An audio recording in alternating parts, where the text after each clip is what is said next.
Habari yako? Samani, nimekuja kukuomba radhi kwa kukuadhibu mbele ya wenzio. Subira, nakupenda, naomba unikubalie, na kama ukinikubalia ile mbingu ya 7 nitaishusha iwe yako. Pia na ile riziki fungu la 7 pia nitakukabidhi liwe lako. Subira, nakuhitaji. Mwalimu, ninakuheshimu sana, lakini naona ustahili hiyo heshima ninayokupa. Naomba unisikilize kwa makini. Sikupendi, sikuhitaji, na wala sitamani kuona mbele ya macho yangu. Naomba ondoka nyumbani kwetu. Toka! Nasema toka!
Mbona nimetoka hapa Meloa?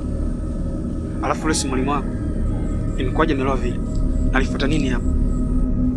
Salim, mimi wala sikumuita hapa nyumbani. Amekuja mwenyewe. Kwa leo mwalimu amekuwa akinisumbua sana shuleni. Wakati mwingine ananipiga bila kosa lolote lile. Na kunizalisha mbele ya wanafunzi wengine. Hata nisipokubali kuwa naye kimahusiano, nitaiona shule chungu. Wakati mwingine sitamani kabisa kwenda shuleni. Mbona siku zote hujaniambia mdogo wangu kama kuna shida kiasi hicho shuleni, alafu mwalimu ndio chanzo? Niliogopa kukueleza kwa Salim. Uliogopa? Tena kuna mshenzi anakuja hadi nyumbani. Sizarau hizi. Hebu ngoja.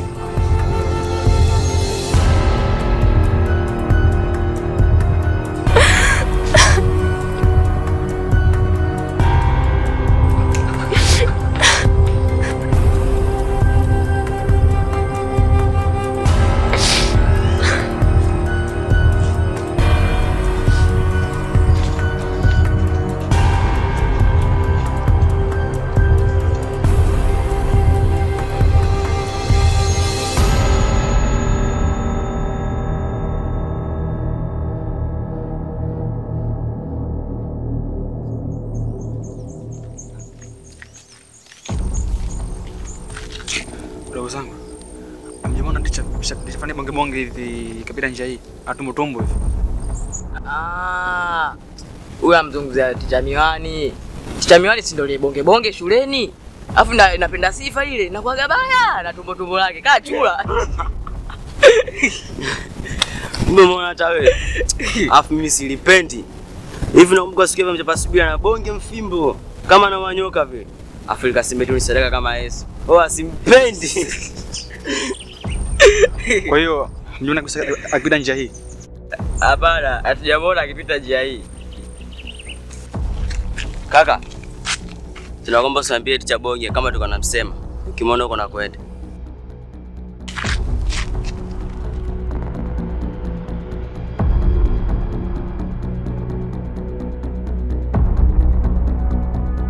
Karibu sana mwanamke mzuri. Nimekualika hapa leo, ni siku special sana. Naitwa Mr. Lamek. Ni mtu maarufu sana maeneo haya. Na hongera kwa kujifungua salama. Niliungana na Dr. Meli akanambia umejifungua mtoto wa kike. Bila shaka atakuwa mzuri kama mama yake.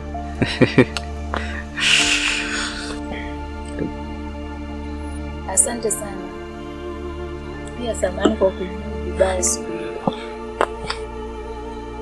Dr. Mary aliniambia na akanipa mawasiliano yako. Asante kwa kuokoa maisha yangu na mwanangu. Usijali. Hayo mambo madogo sana kwangu. Nishakusamehe toka muda mrefu sana. Ndio maana nikasaidia kulipia gharama zote zile. Yaani sijui hata nikulipe nini. Maana umenisaidia gharama kubwa sana. Naamini mume wangu asingeweza kulipa gharama zote zile. Wala mimi sihitaji kulipwa chochote kile. Isipokuwa kuna jambo moja tu ambalo ukiweza kunifanyia jambo hilo utanifanya niwe na furaha maisha yangu yote.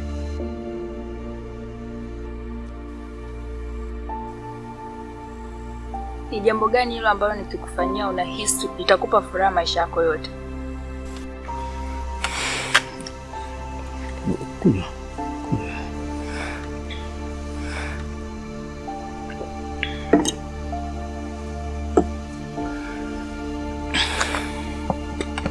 Rebecca, mimi kwako sihitaji pesa wala mali, kwa sababu vyote hivyo ninavyo. Ninachohitaji kutoka kwako Rebecca ni upendo. Nahitaji kupendwa na wewe hata kidogo tu Rebecca. Nitaridhika Rebecca. Mbona unanipa wakati mgumu sana? Ili hali unajua mimi ni mke wa mtu na istoshe na mtoto mdogo. Hapana, sitaweza kufanya hivyo ambavyo ulihitaji kutoka kwangu.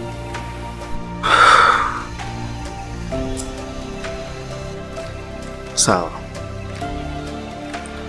lakini una nafasi ya kujifikiria, alafu utakachoamua na bipu nitakupigia.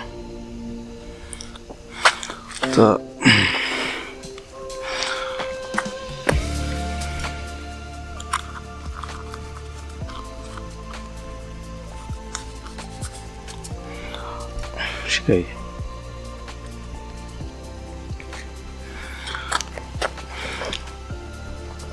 Kwa niaba ya nauli na maziwa ya mtoto.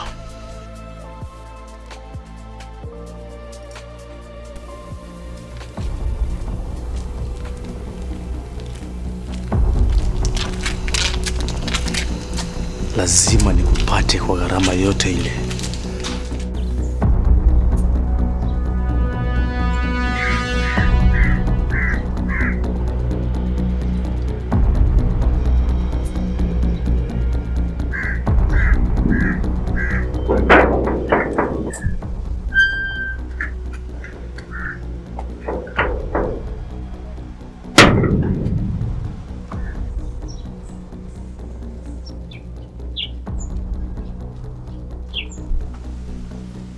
Habari yako?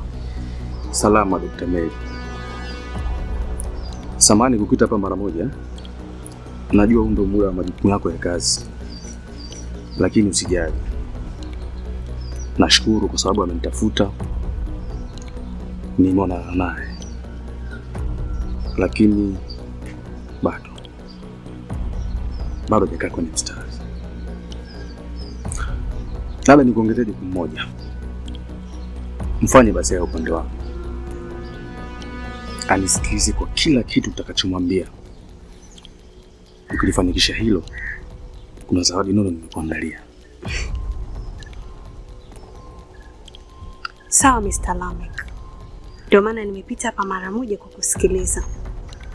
Lakini kumbuka, taaluma yangu hairuhusu kabisa haya mambo. Nafanya kukusaidia wewe tu.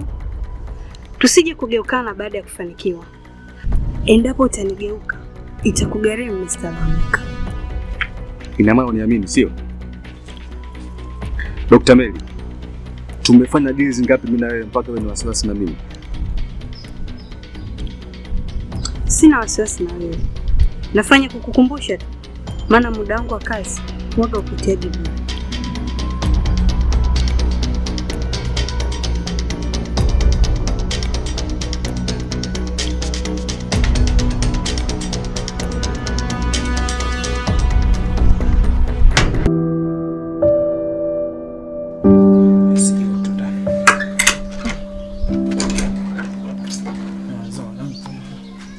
Raja.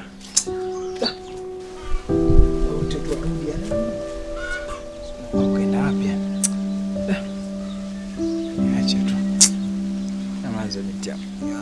Nyamazo Faraja.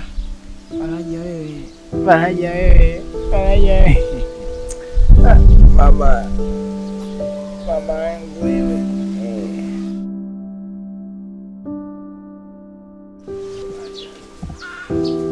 Odi shemeji. Shemeji. Karibu. Asante. Karibu kae. Sasa hizi shemeji yangu. Salama kabisa. Vipi habari za huko nyumbani? Nzuri. Yangu Raja mzima? Mzima wa afya. Yana ni Faraja hicho. Vipi mdogo wangu uko wapi? Nimekuja kumuona yeye. Sijui hata kaenda wapi. Na ni masaa matatu sasa toka ameondoka. Hata kuniaga hajaniaga. Mtoto analialia tu. Na hisi itakuwa ni njaa. Alafu mama yake hayupo. Usijali, atakuwa hajaenda mbali. Ila huko aliko amejisahau. Atarudi muda sio mrefu. Sawa shemeji. Wewe si bado unakusubiri ndugu wako? Basi sawa. Naomba mimi niende kibaruani mara moja. Naomba akija mwambie mnyonyeshe mtoto. Sawa, akija mimi nitamwambia. Aje. Unaona baba? Bye. Kwa heshima. Sawa.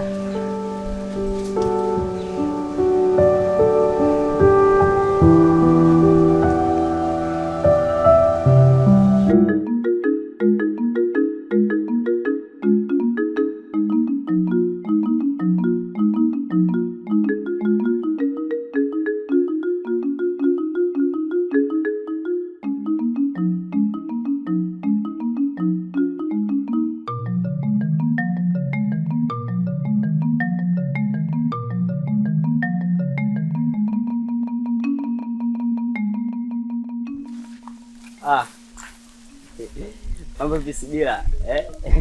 Yes, dada yetu. Tom, nishakwambia toka shule sipendi matani ya kijinga, lakini haunielewi. Nitakuja nikupige nguvu za bwa mikofi mpaka ushike adabu yako. Yeye ndo kumtishia Thomas utamzabua. Ilione kwana ilivyo hili. Kale rafiki yake Rebeka ile. Muda si mrefu naye atatuletea mtumbo hapa. Tunasi atolei nakufa. Sema kajitahidi kafika hadi form 4. Ila tunajua haweza kamaliza huyu ataje tukamwezie.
Hisani yangu imenifunza mimi,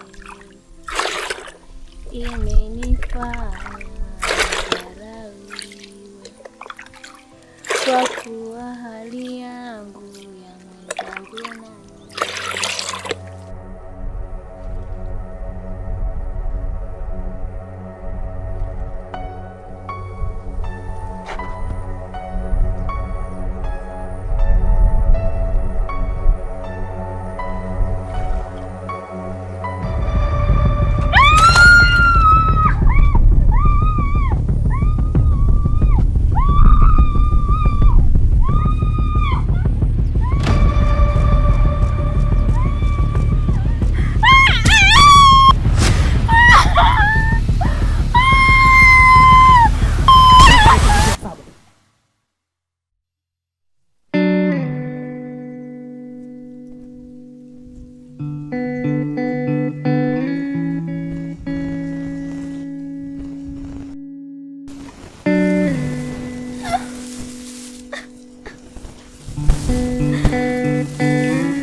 Sasa baby, wewe nenda, tutawasiliana sawa?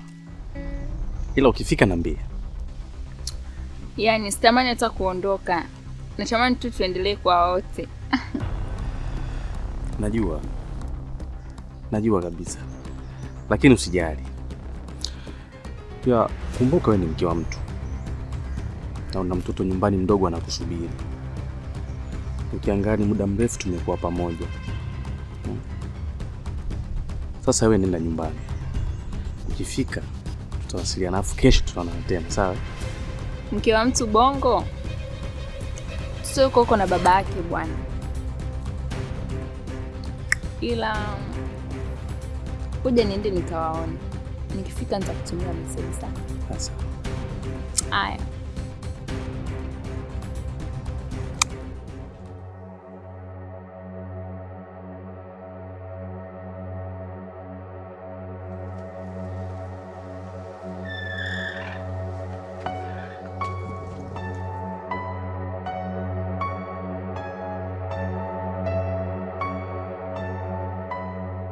Da!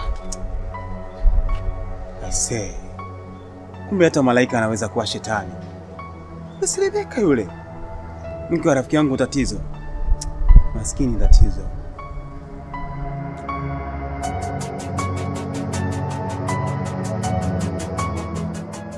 Kijana wangu, kesi yako bado tunashughulikia. Na nilitoka na polisi moja kwa moja mpaka nyumbani ambapo anapoishi yule kijana.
kusubiri. Mimi nikiona nitakujulisha mwenyekiti. Nakutakia siku njema. Nakutakia safari njema kijana wangu. Ufanikiwe unapokwenda.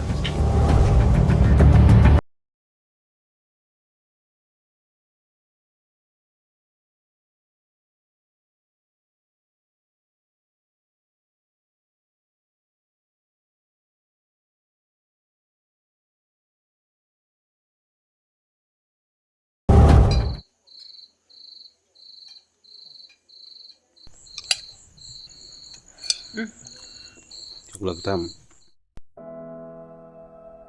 Nakuaminia sana katika sekta hizi. Hujakosea. Nalijua jukumu langu. Ndio maana nitaidi ili nisiharibu. Ili hata kama utakuwa umechoka, una mawazo, ukifika nyumbani akili inatulia mume wangu. Ndio maana napambana sana kwa ajili yako. Kwa sababu unanitia moyo siku zote katika utafutaji wangu. Najivunia sana kuwa na malkia wa nguvu kama wewe. Basi kula mume wangu.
Odi.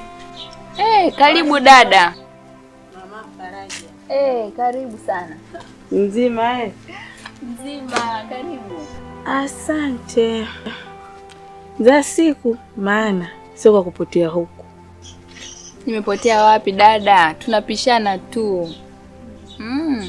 Karibu juu sio dada. Asante, mimi nimeshiba. Kunywa. Mimi mwenzako natengeneza kila siku, nyingine zimo humo ndani. Karibu tu utie baraka. Haya. Ngoja nimwage shavu.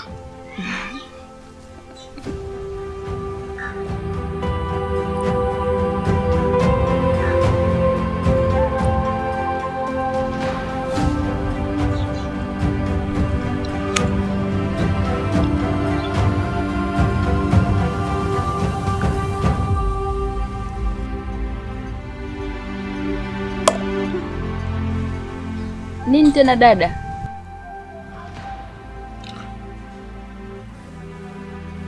Tumbo linanikata leo. tumbo tena jamani.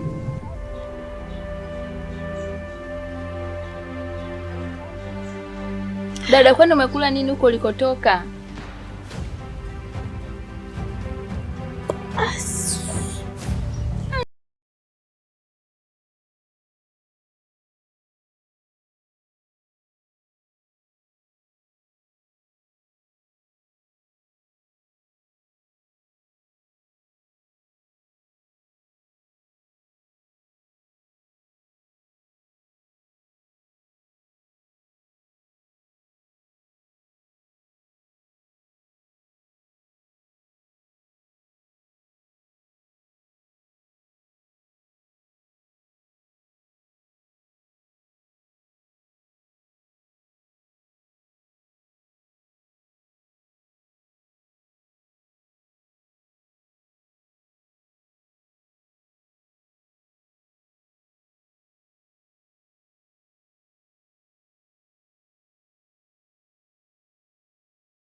Kitu pekee unachopaswa kujua, Raja hawezi kunidanganya mimi. Na mheshimu sana. Kutokana tu na matendo yako tu hapa nyumbani. Una wa kunambia. Unarudi usiku, unarudi unajibu unavyotaka. Una wa kunambia wewe ni malaya. Mimi malaya? Yaani unaniita mimi malaya? Ndio. Shika. Rebeka! Rebeka! Rebeka! Shobe. Askari wasiogope nani? Wala polisi. Umewatisha bana. Siogope polisi wala askari. Mtoto mzuri, mimi mwenyewe nakukocha, nakufundisha, alafu nitake mali yangu unikazie. Mimi nimepita. Sasa hata kama akienda polisi mahakama kuna shahidi kanyona nani? Hakuna kanyona. Hakuna shahidi. Umeona polisi, umeenda mahakamani. Mimi ndo teacher bad.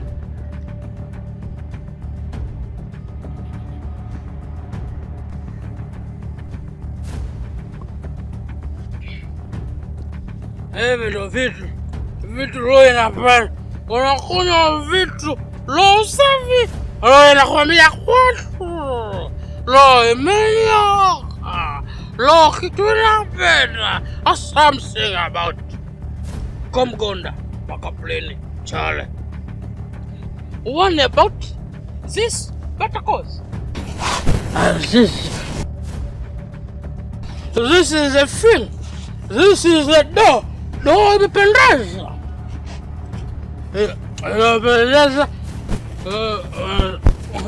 Uzungumza na wewe. Unasema wewe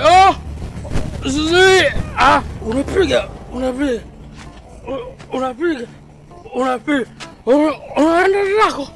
Mtoto mzuri. Mimi ndo teacher bwana.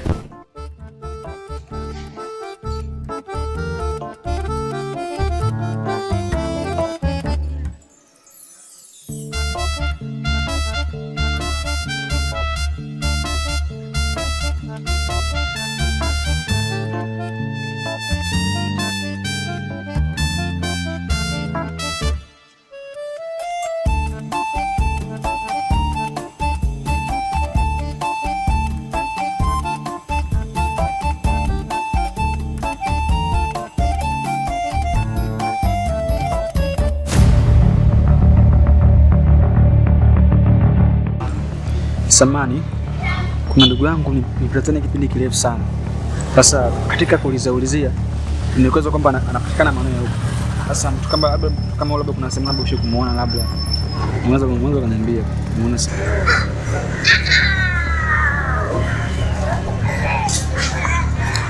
Nafikiri nadhani nimeshawahi kumuona. Huyu bwana ni mlevi hivi? Mlevi. Na hisi kitu kama hicho, lakini sikumbuki sasa ni wapi nishawahi kukutana naye. Kwa hiyo hata ukakumbuka sehemu ambayo umeona, sehemu ambayo unaweza kukumbuka kabisa.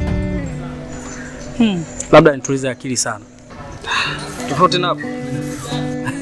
Takudanganya, sikumbuki. Ila nishawahi kumuona. Sura sio ngeni kabisa. Asante ndugu yangu. Asante pia.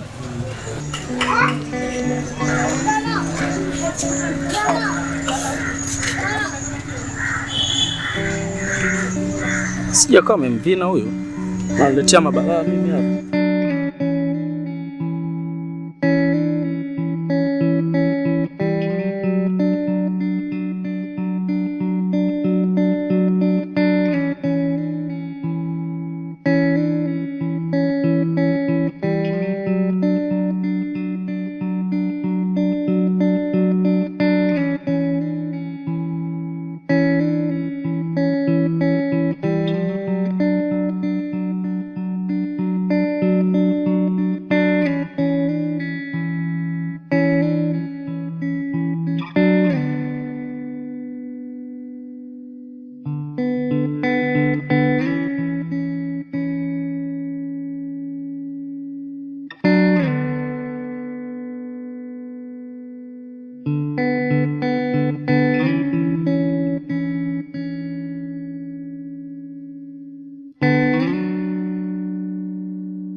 Ananipenda. Hapendi kuniona nikiwa katika hali. Kusili. Usizunike. Itakuwa sawa. Ukilia mimi naumia. Asili. Lakini nahisi kama unaenda kunikimbia mke wangu. Usifanye hivyo. Kumbuka kuna aliyeniitoa alitojataganisha. Usiniache mwenyewe. Dokta kaniambia. Nakunywa Kenya chini mke wangu. Na mwenyewe. Na nitakupa hicho kinywaji sana.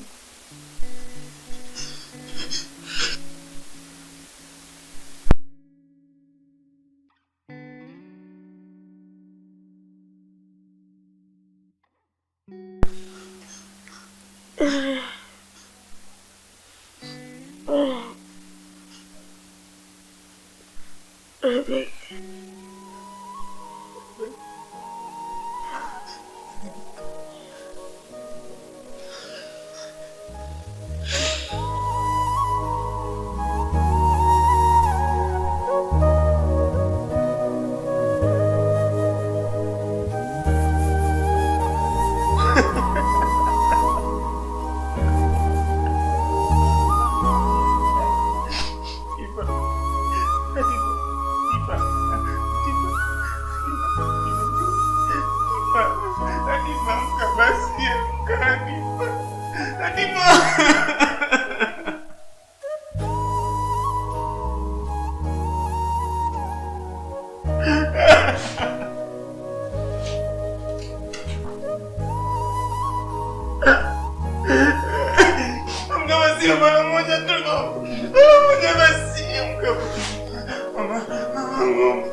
Kwa mvumilivu. Sawa. Jikaze kidogo. Sawa. Jikaze. Sawa. Tulia.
Raja.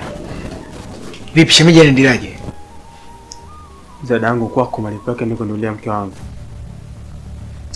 Kwa kueleza ukweli kuhusu uchafu aliokuwa anafanya mkeo, na umeamua kumtumba kamuue mke wangu, si ndio?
Kama tulivyoongea kwenye simu,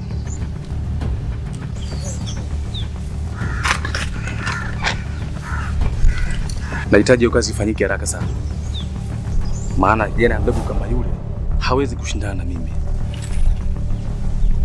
Picha ipo humo na kuna pesa ya kianzio. Sawa, utahakikisha naifanya kazi yako mapema tena kwa ukamilifu mkubwa. Wewe mwenyewe sio unanielewa bosi? Nakuelewa na ninakuamini.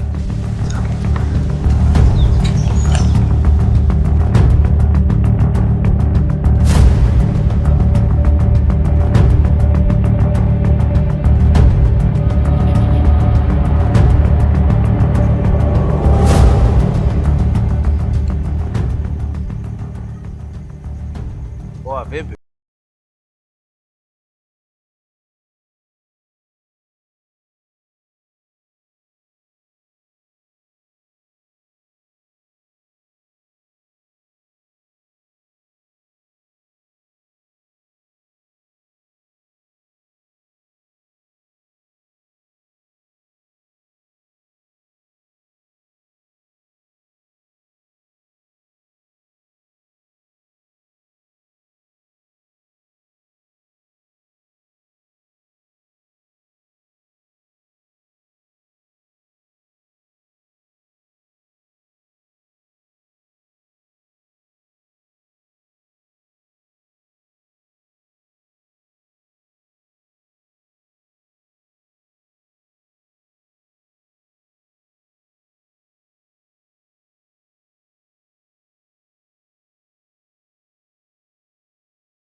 Mbona shangaa hivyo? Kwani picha ya nani hiyo?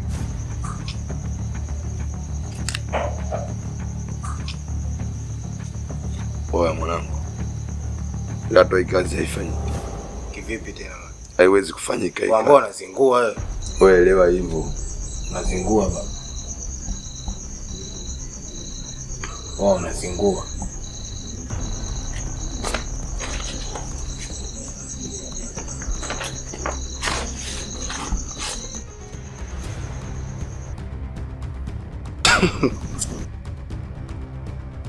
Usi yule boy wewe.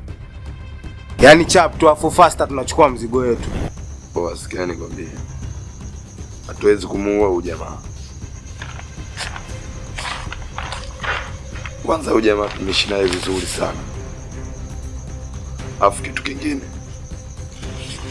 boss Islamic anataka kumdhulumu mke na maisha yake tatizo. Sasa ikiwa kama dado, siwezi kuruhusu jambo hilo litokee kabisa ya. Dado unazingua. Dado unazingua. Sasa hizi hela zote hizi tuziache kwa sababu ya kujuana? Kama wewe hutaki fresh, ila hizi hela mimi nazitaka. Unaleta tamati na mdogo wetu au vipi? Lete maisha. Au si? Baridi mwana. Leta hivi. Baridi.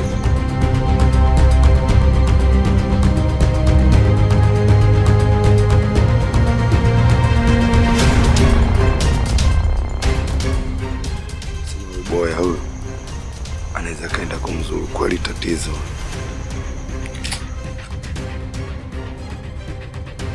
Usikubali kukaa kimya. Sheria zipo na zinalinda haki ya kila mtu. Na kuahidi nitakuwa nyuma yako nikikupa support mpaka upate haki ya mke wako. Mke wangu hajagombana na mtu yoyote yule. Lakini umeamua kudhulumu maisha yake. Siwezi kukubali. Siwezi kukubali hadi mtu aliyefanya ubaya huu kwa mke wangu na yeye adhibiwe. Kweli kabisa. Usikubali haki ya mke wako ikapotea bure. Dokta, mimi nadhani baada ya kumweleza uchafu aliokuwa akifanya mke wake, akaamua kwenda kumweleza. Na kwa ajili ya kunikomoa mimi, wakaamua kumuua mke wangu. Haitajalisha tulikuwa tuna urafiki kiasi gani, tulikuwa tuna ukaribu kiasi gani. Lazima nilipe. Lazima sheria ifuate mkondo wake bwana. Pole sana. Basi wacha mimi niende. Itakavyokuwa utanijulisha. Haina shida. Uwe na siku njema.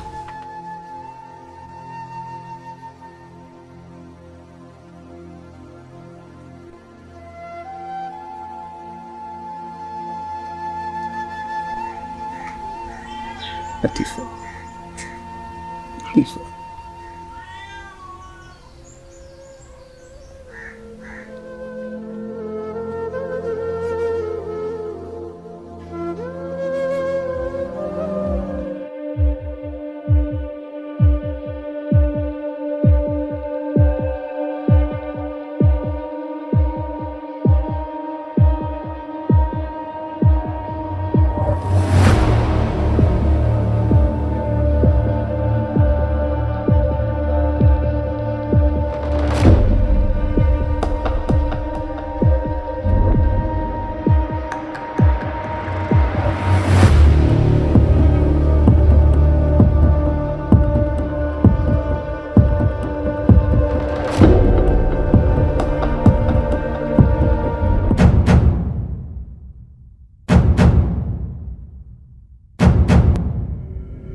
pole sana Subira.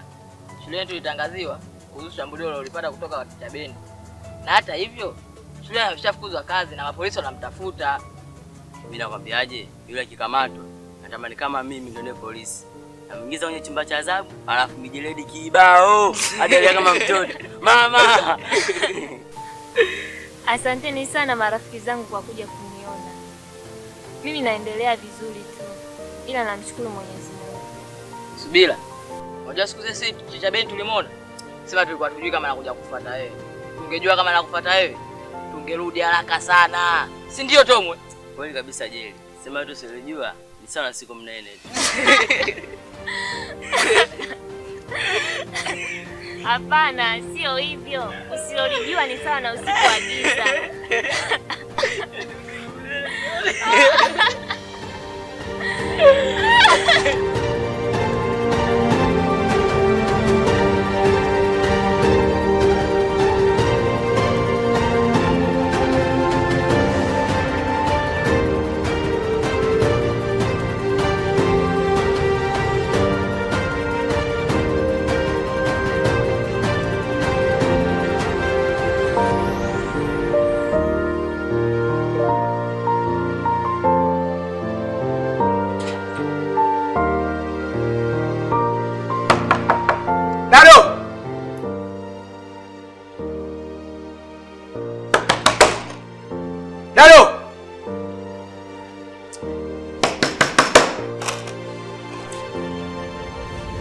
Vipi babu?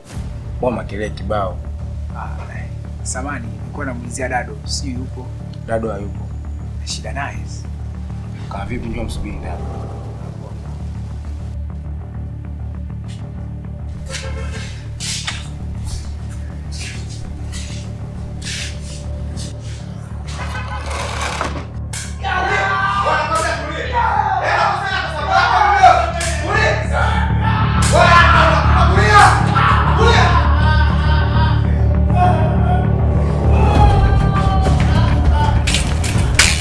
Nikwambiaje Efa? Nikwambiaje? Sasa tumemwaga vipi wakati ala watu kianzia tushakula? Utaona tamaa mdogo wangu au sio? Yaani. Kwa hiyo unamtetea sio? Karibu. Kaa.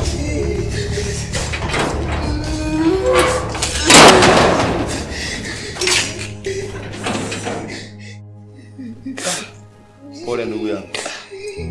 Unaangalia na kusaidiaje hapa, maana hospitali uchawi watahitaji PF3.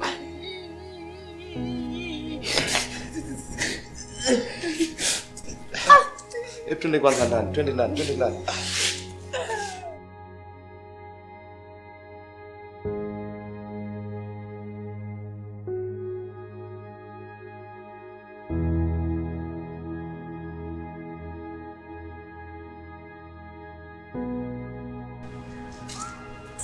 Karibu. Shukrani. Na Pevi sijaja kwa ajili ya hilo. Na haina haja kujitambulisha kwa jinsi nilivyo. Nimekuja kumuulizia Rebeka, nimeambiwa anapatikana. Rebeka? Yeah. Ni kweli anakujaga hapa. Lakini leo hajatokea. Leo hajatokea kabisa. Kwa hiyo sina cha kukusaidia. Anatuhumiwa kwa kuhusika na mauaji ya Latifa. Kwa ikijulikana kama unamficha Rebeka hapa, hatua za kisheria zitachukuliwa juu yako. Sawa. Kazi njema. Asante.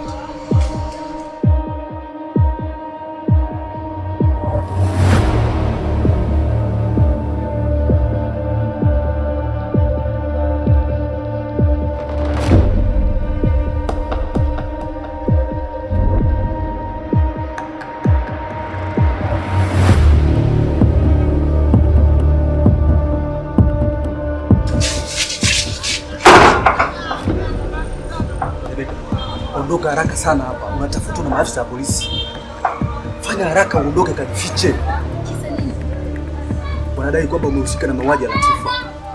Fanya haraka kajifiche. Sikia, nipa jambo moja hivi. Nikifanikisha jambo hili, nitakufuata tuondoke tukajifiche nje ya nchi. Kajifiche, kimbia. Ondoka haraka sana, kimbia.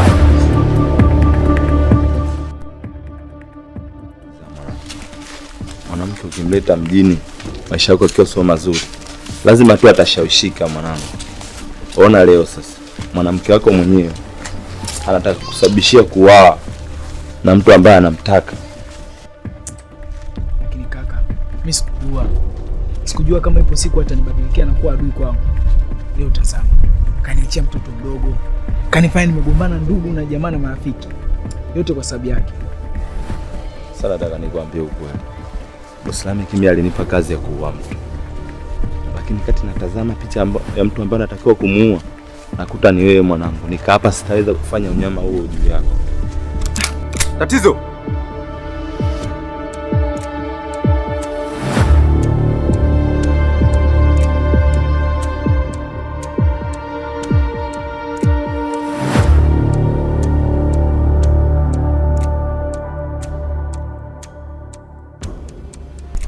usidogo kilato huyo.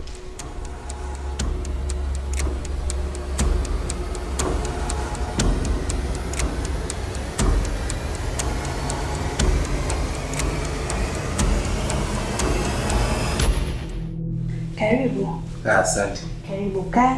Asante sana. Na hapa ndo nyumbani, nisikie vizuri tu.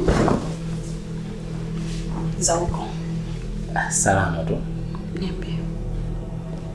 Sister.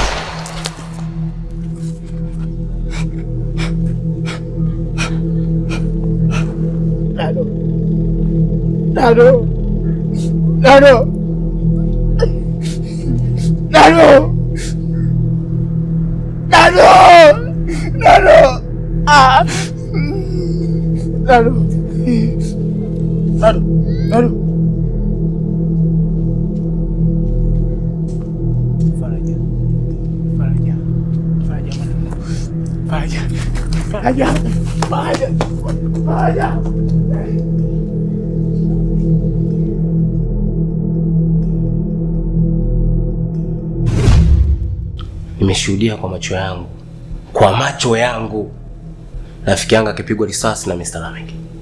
Mdogo wangu jamani, alikosa nini kwangu? Na kwa nini aliamua kujitenga na mimi dada yake?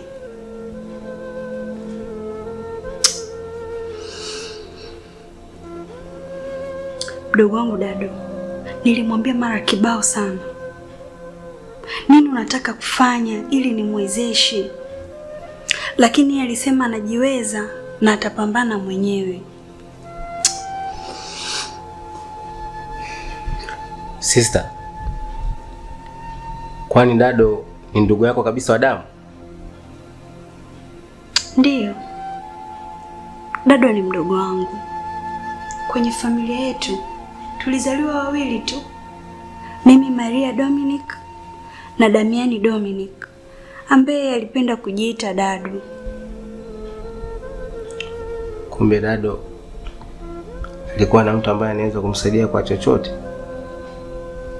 lakini hakuhitaji.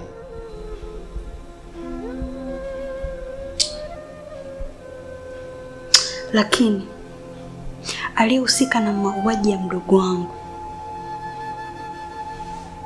atalipia ile. Lameck. Semitangaza iwe vita, basi hawezi kuwa salama. Mdogo wangu inenda, mimi nitajua nini cha kufanya.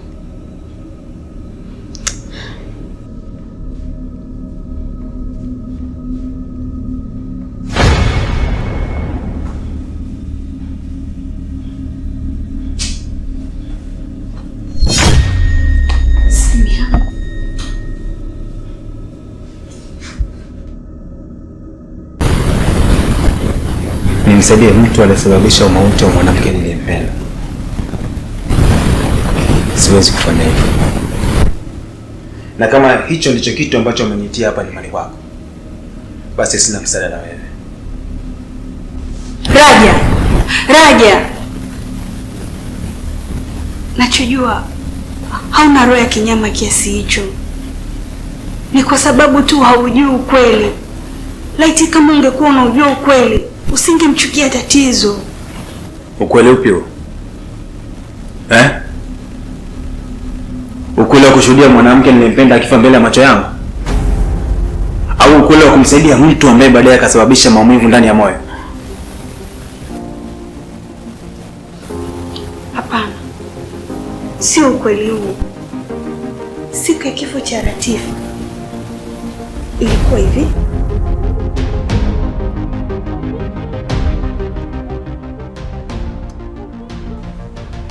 Mapingo.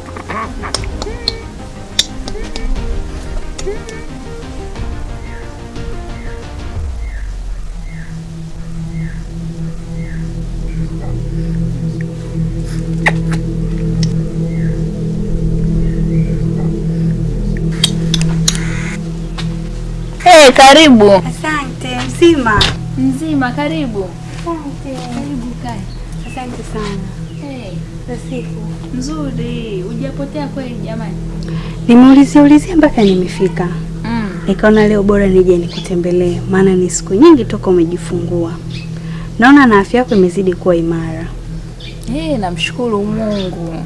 Na mtoto anaendeleaje? Anaendelea vizuri, Mungu anamsaidia. Okay. Karibu hata utie baraka hata kidogo nyumbani kwangu. Haya.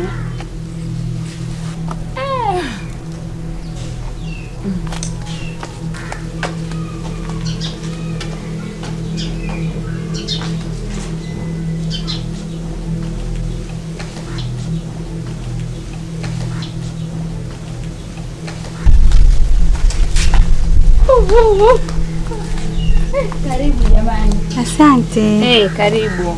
Asante. Karibu sana. Asante.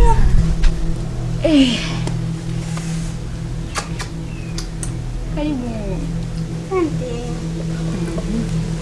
Sasa mami, ngoja nimweke mtoto ndani. Haina shida. Nataka layo. Mtoto huyo.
Na kwa hivyo aliyefanya hivyo atapata tu adhabu yake. Nani mwingine? Nani mwingine? Wewe ndio umesababisha mauaji ya mwanamke uliyekuwa nikimpenda siku zote. Alafu unaniambia ati sijui. Nani? Ndio maana nakwambia na mimi nitapata adhabu yangu. Cha muhimu sasa hivi ni kujua tu tunampataje tatizo. Raja, Raja.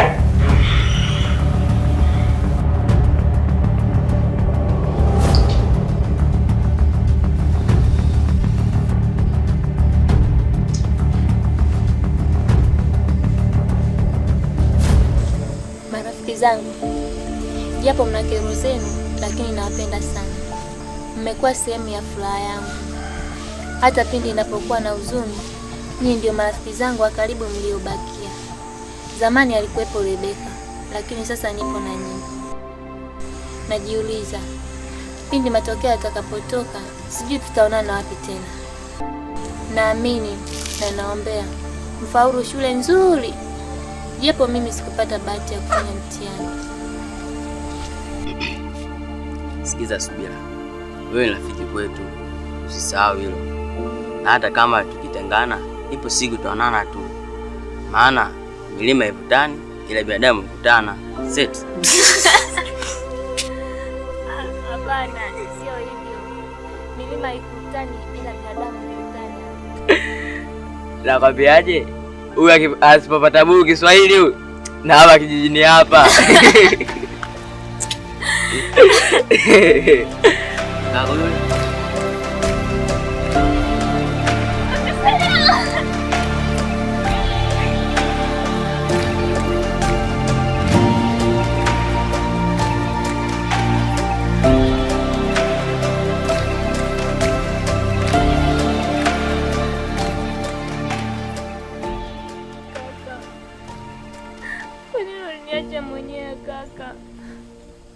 Uliondoka bila kuniambia unaenda wapi. Usiniache kaka.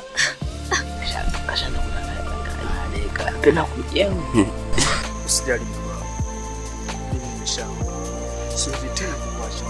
Sawa.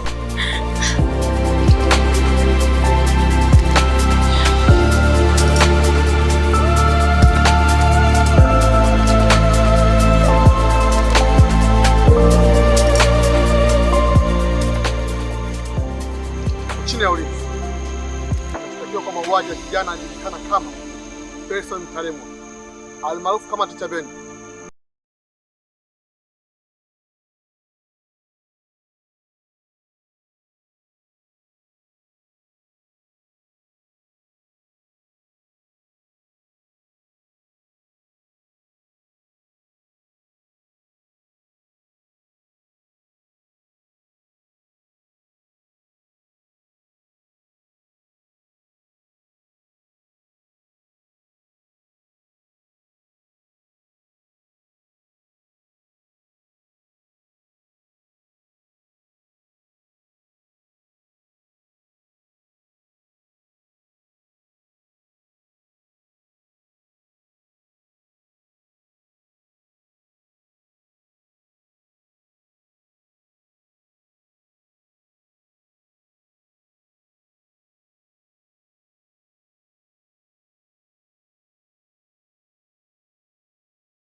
Ulikotoka?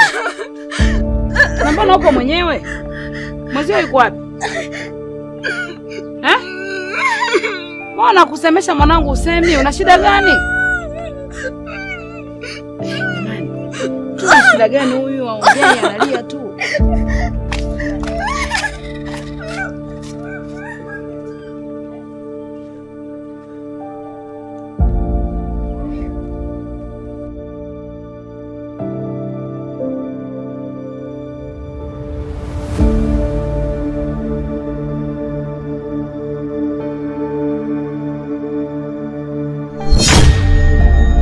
Simama hapo hapo. Unajua unataka kunikimbia mimi, sio? Kijana mdogo kama wewe, huwezi kunifanya mimi nikose amani ndani ya mahusiano yangu. Rebeka ni mwanamke ambaye nimempenda sana. Hivyo basi kuendelea kuishi kwako utafanya niendelee kuumia moyo wangu. Bosi, mbona kama mwanamke nishakuachia? Wala mimi simhitaji tena. Baba nimeamua niwaache huko. Hii ni mwisho wote tu bosi. Haitoshi. Wewe sipasi kukuacha ukiwa hai. Kwanza, kwa maslahi ya pendo langu na Rebeka. Lakini pili, wewe ni mtu pekee ulishuhudia mimi nilivyomuua Dado. Kwa kilele chake cha kutaka kukuokoa wewe kwenye risasi nilikuwa nimekulenga wewe. Hivyo basi sihitaji fedha tena. Umebaki wewe tu ili niwe na amani bila changamoto yoyote ile. Lazima ufe.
Chukua mtoto.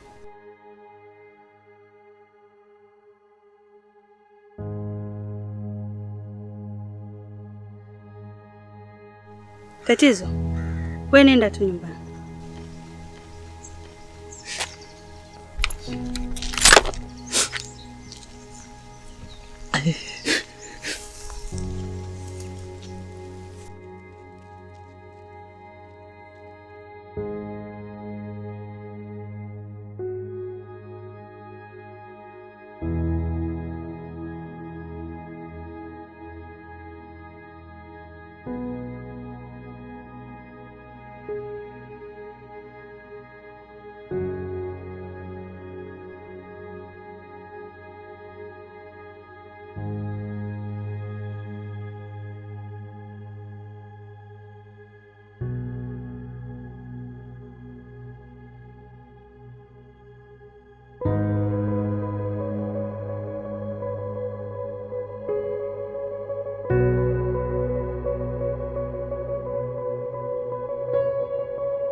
Unakumbuka mwakani ni uchaguzi wa wenyekiti wa serikali ya mtaa?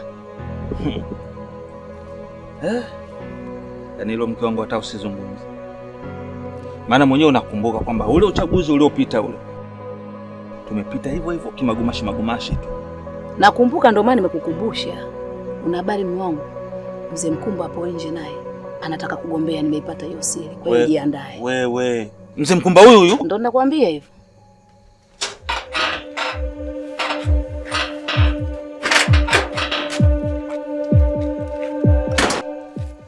Rebeka mwanangu.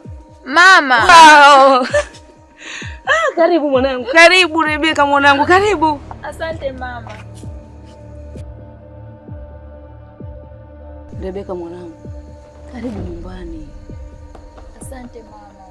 Kwa nini uliondoka ukaniacha mamako mwenyewe? Babako alikuwa anakutishia tu mwanangu. Nisamehe sana mama. Ni makosa yangu. Nawapenda sana wazazi wangu. Naombeni mnisamehe.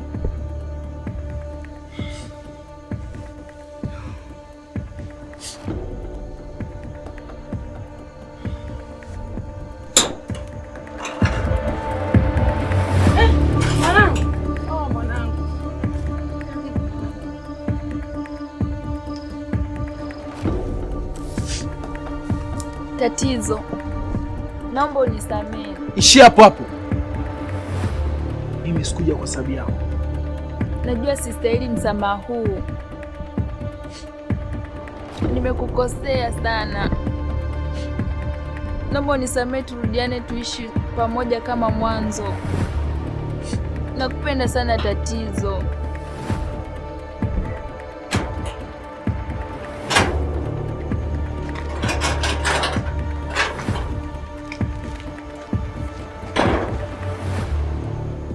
Mama, huyo ndo binti yangu, anaitwa Faraja. Mzuri kama mama yake. Mzuri kweli. Faraja. Mwanangu, Rebeka kanisimulia kila kitu. Hivyo, naomba umsamehe uweze kumlea mjukuu wangu. Hakuna mkamilifu chini ya jua mwanangu.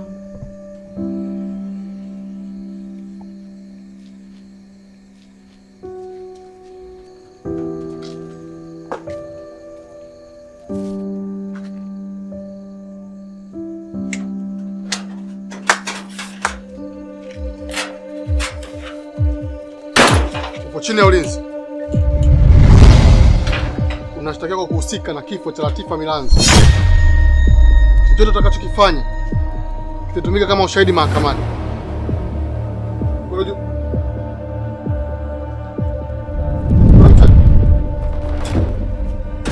Hapana. Rebeka hahusiki na kifo cha Latifa. Mimi ndo nahusika na kifo cha Latifa. Pia nahusika na kifo cha Mr. Lame, sababu alimuua mdogo wangu Damian Dominic. Kwa hivyo naamuru mumwachie huyo hapo, nichukue mimi.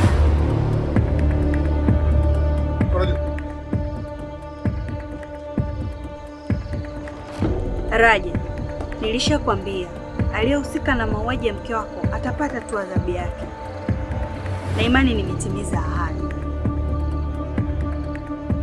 Kaliwa.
Pole sana shoga yangu. Kumbe ndio ulipitia changamoto zote zile. Kwa hiyo kakako Salimu ndo alikamatwa na polisi? Ndiyo. Polisi alisema amehusika na mauaji ya Ticha Beni. Baada ya kunifanyia vile, alikimbilia mjini. Ndipo kaka Salimu akaamua kwenda kumtafuta. Alipompata, akajichukulia sheria mkononi.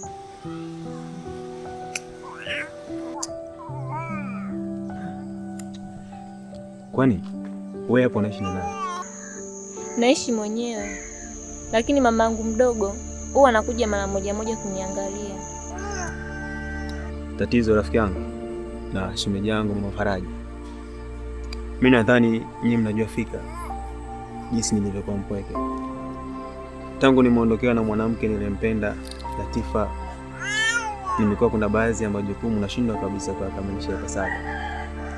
Kwa sababu hakuna tena msaidizi ambaye anaweza kunisaidia. Lakini nashukuru Mwenyezi Mungu kwa sababu jicho langu limeona hapa.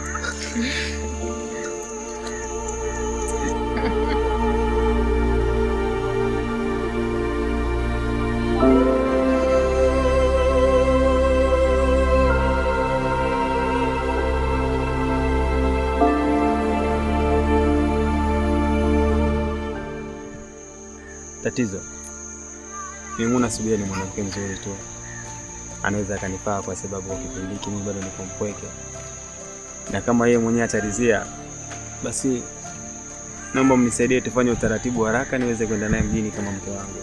Lakini kweli sasa ukiangalia itakuwa poa sana. Mimi na Raja ni marafiki. Mama Faraja na Subira ni marafiki pia. Aya, sasa shogangu, mume ndio huyo ushapata. Kama uko tayari tuambie sasa hivi tuanze kumtafuta mama mdogo. Sawa. Mimi nimeweza kuwa naye.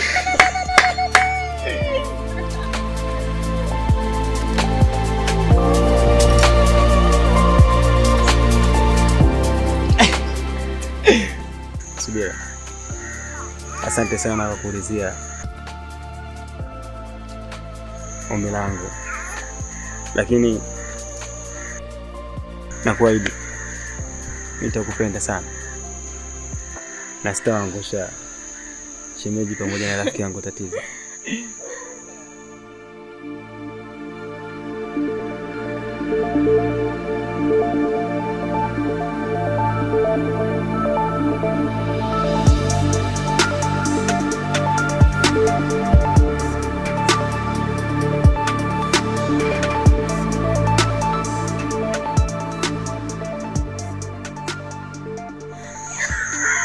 What is?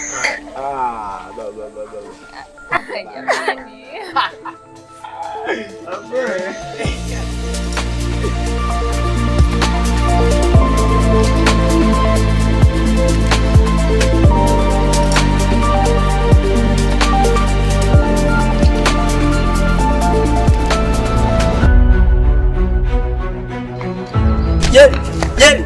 Oa.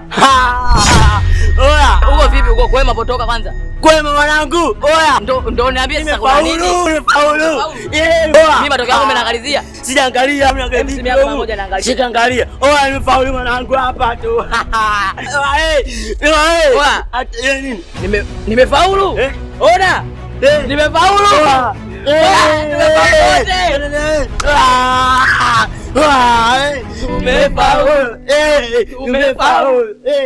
Tumefaulu.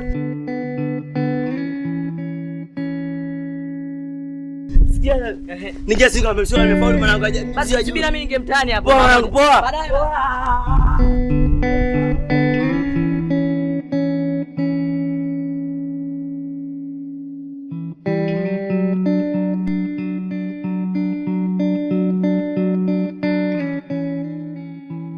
Tatizo rafiki yangu, nashukuru sana kwa sababu tumeshirikiana mambo mengi sana, kuanzia kwenye raha hadi kwenye changamoto. Lakini pia naomba unisamehe sehemu yote ambayo mimi nilikosea. Binafsi sina kinyongo na wewe wala sijajenga chuki ndani ya moyo wangu. Ninachoamini maisha ili yawe mazuri lazima kuwepo na msamaha. Nisamehe sana kwa kufikiria tofauti ya vile ambavyo wewe ulivyo.